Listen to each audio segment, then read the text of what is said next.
ये अंतरिक्ष है। अंतरिक्ष दिखने में जितना सुंदर दिखाई देता है उससे कहीं ज्यादा रहस्यमयी भी है।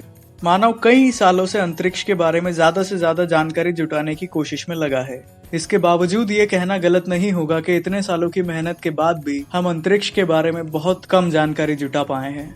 लेकिन जितनी जानकारी हम रखते हैं वो भी कम चौंकाने वाली नहीं है।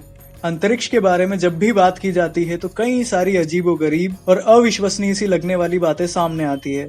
और आज के वीडियो में हम आपको अंतरिक्ष के बारे में ऐसे ही कुछ चौंकाने वाले फैक्ट्स और इन्फॉर्मेशंस बताने वाले हैं। अगर आप भी इन बातों में दिलचस्पी रखते हैं तो मैं आपसे गुजारिश करूंगा कि आप इस वीडियो के आखिर तक मेरे साथ बने रहें। और अगर वीडियो पसंद आता है तो इस वीडियो को लाइक करना और चैनल को सब्सक्राइब करना ना भूलें। ये चैनल नया है और हमें आपके सपोर्ट की बहुत ज्यादा जरूरत है। मेरा नाम है आकाश और आप देख रहे हैं बातें गजब की।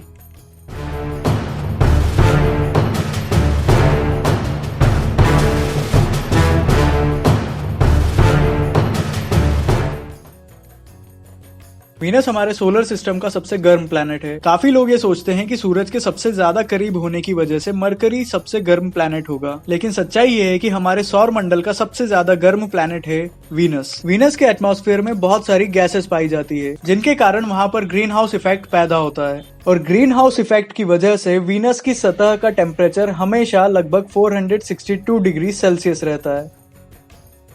सूरज अपनी एक्सिस पर घूमता है। दोस्तों, आपने ये तो सुना होगा कि धरती अपनी एक्सिस पर घूमती है, लेकिन आप में से बहुत कम लोग ऐसे होंगे जो ये जानते होंगे कि सूर्य भी अपनी एक्सिस पर घूमता है। धरती जब अपनी एक्सिस पर घूमती है तो धरती पर एक दिन होता है, या यूं कहें कि धरती को अपनी एक्सिस पर घूमने के लिए एक पूरा दिन लगता है, लेकिन सूरज को अपनी एक्सिस पर घूमने में लगभग 25 से 35 दिन लगते हैं। ऐसा इसलिए होता है क्योंकि सूरज धरती से साइज में कहीं ज्यादा बड़ा है।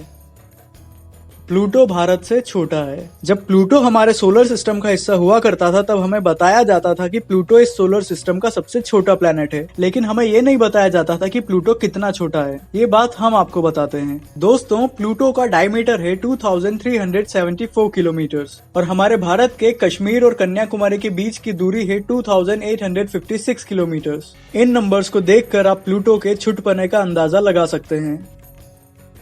According to maths, white holes are possible. दोस्तों, आपने ब्लैक होल्स के बारे में तो सुना होगा, लेकिन स्पेस टाइम मैथमेटिक्स के अनुसार ब्लैक होल का रिवर्स भी पॉसिबल हो सकता है। हालांकि ऐसे किसी भी रीजन की अब तक खोज नहीं हुई है, लेकिन जानकारों का मानना है कि स्पेस टाइम के कुछ ऐसे रीजन हो सकते हैं जिनके अंदर बाहर से एंटर नहीं किया जा सकता, लेकिन जिनके अंदर से मैटर और लाइट एस्केप करके बाहर आ सकते हैं। ऐसे हाइपोथेटिकल रीजन्स को नाम दिया गया है व्हाइट होल।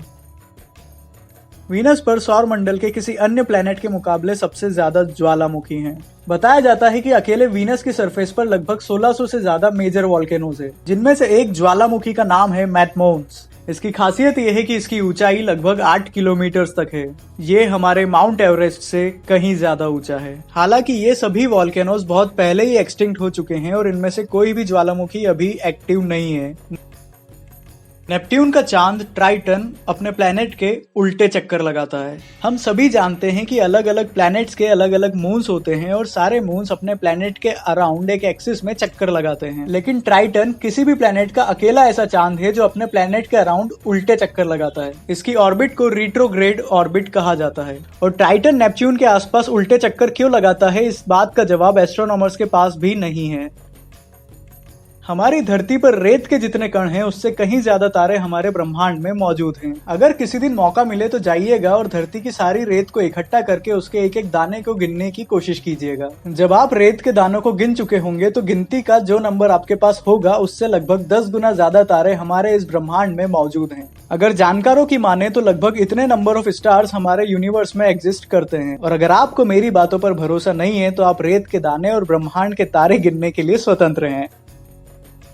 जितना हम हमारे समुद्रों के बारे में जानते हैं उससे ज्यादा जानकारी हमारे पास मार्स और मून की है। वैज्ञानिकों ने मार्स और मून की सरफेस को 100% मैप कर लिया है, जबकि धरती के समुद्रों के तल को मैप करने में हमें सिर्फ 5% की सफलता हाथ लगी है। बाय द वे, समुद्रों से याद आया, हमारी धरती का लगभग 3/4 हिस्सा समुद्रों से भरा है। लेकिन क्या होगा अगर धरती के सारे पानी को खाली कर दिया जाए? अगर आप इस सवाल के जवाब को जानना चाहते हैं तो आप इस वीडियो को देख सकते हैं, या फिर आप हमारी वीडियो प्लेलिस्ट चेक कर सकते हैं। यहाँ पर आपको बहुत बहुत सारी इंटरेस्टिंग इन्फॉर्मेशन मिलेगी जिसे जानकर सीख कर आप अपने दोस्तों को इम्प्रेस कर सकते हैं। लेकिन उससे पहले इस वीडियो को लाइक करना और चैनल को सब्सक्राइब करना ना भूलें। ये चैनल नया है और हमें आपके सपोर्ट की बहुत ज्यादा जरूरत है। हमारे साथ बने रहने का शुक्रिया।